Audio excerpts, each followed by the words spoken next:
What's up, boxing fans? So, Canelo versus Jacobs just went down, and I wanted to give my 2 cents. I wanted to talk about the fight a little bit. I just want to start off by saying that it was a great fight. It was a fight that, for me, really excited me because you have two fighters that are arguably amongst the top three top fighters in their division, the middleweight division. They're in their primes and they have world championships with them. So this, I just want to say, props to both fighters, to both sides, the promoters for putting on this type of fight because boxing needs more of these type of fights where the best are willing to fight the best. And so, coming into this fight, I was already excited about it. I was already hyped because I knew that on paper this was going to be a great fight. It had the potential to be a great fight. And, the fight itself lived up to the hype, in my opinion. Now, the fight itself wasn't a war. The fight itself wasn't a barn burner where you're constantly on the edge of your seat because both fighters are, just going at it, letting their hands go. It wasn't like that, but it was still very interesting. It was still a very fun to watch. It was a fight where, it was elite level boxing and both fighters had their moments. And what I love about it is that Canelo is clearly in the prime of his career. He's peaking. He's, looking more and more impressive with every fight ever since his lone loss to, I don't really want to get into the whole loss to Gennady Golovkin because I do believe that he lost that first fight. But what I want to talk about is that Canelo has been improving ever since that initial defeat to Floyd Mayweather. So he's been looking good. He's been increasing, getting better at everything he's doing inside that ring, and it shows. And he's at a point where he's, at the peak of his power. So it's very fun to watch him right now. He showed a lot of good defense. He showed a lot of power in position, but he wasn't able to take out Danny Jacobs. And that's what I enjoyed about this fight because Danny Jacobs is also a world-class fighter. He wouldn't back down. If he took some, he gave some. And that's what I liked about him, that he didn't allow Canelo to bully him around. He was the bigger man, but of course we've seen Canelo be the bully. We've seen Canelo be the aggressor and try to, chop down his opponents. And even though he tried and he landed some pretty stiff blows on Jacobs, Jacobs would always come back with a combination of his own. And I, think that he showed a lot.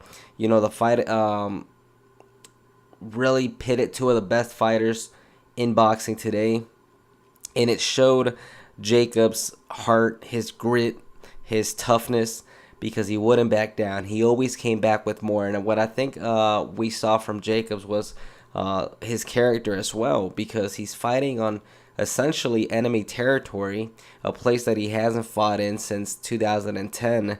So he's, a foreigner in this land right here in Las Vegas, and he's getting booed. The crowd is heavily behind Canelo, and reminds me of other great fighters, when they were in their heyday. For example, Manny Pacquiao, when they would simply just let their hands go, or even Lomachenko too. Now recently, they don't even have to land a punch, but the fact that they let their hands go, the crowd is already oohing and awing. So we got a lot of that tonight as well with Canelo, that he wouldn't land some punches, but the crowd was already excited.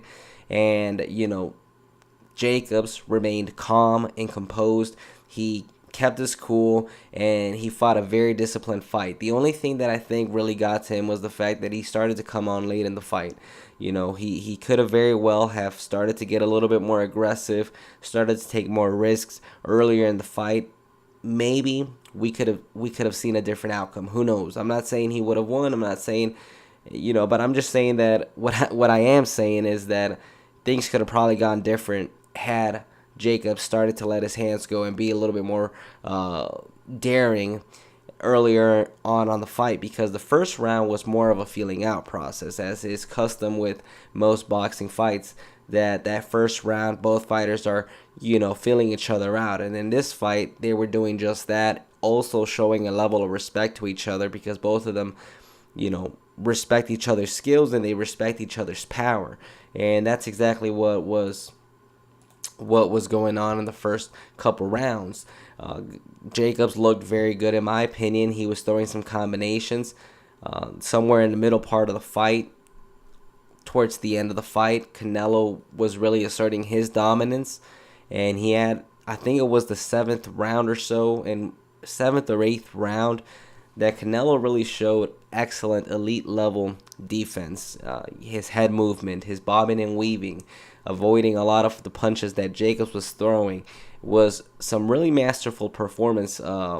A really masterful performance by Canelo Alvarez. So I think that was really impressive on his end. But Jacobs, again, he didn't back down. He always came back with an answer to whatever Canelo threw at him. And in the end of the day, Canelo was the better fighter. The fight itself wasn't controversial in my opinion. I felt like had Jacobs done a little bit more earlier on in the fight, then maybe it could have led to a controversial decision or it could have led to a different outcome. But he didn't. You know, he, for the 6 rounds or so, 7, 8 rounds, it was really a toss-up, but Canelo was winning the majority of those rounds. It was maybe in the later half of the fight where Jacob started to come on, but it was a little bit too late by the time he started to let his hands go and taking more risks, and it wasn't enough to secure him a victory. So Canelo Alvarez picks up the win, and in doing so, he unifies the WBC, WBA, and IBF world middleweight titles. Now he's one title away from being undisputed, and that belt, the WBO middleweight title, is being held by Demetrius Andrade right now. So that could be a potential future fight for Canelo. The trilogy with Golovkin is also there. It's a big money maker, but I know that Canelo is, you know, who knows if he'll stand firm on this, but he's saying that he will not be willing to fight Triple G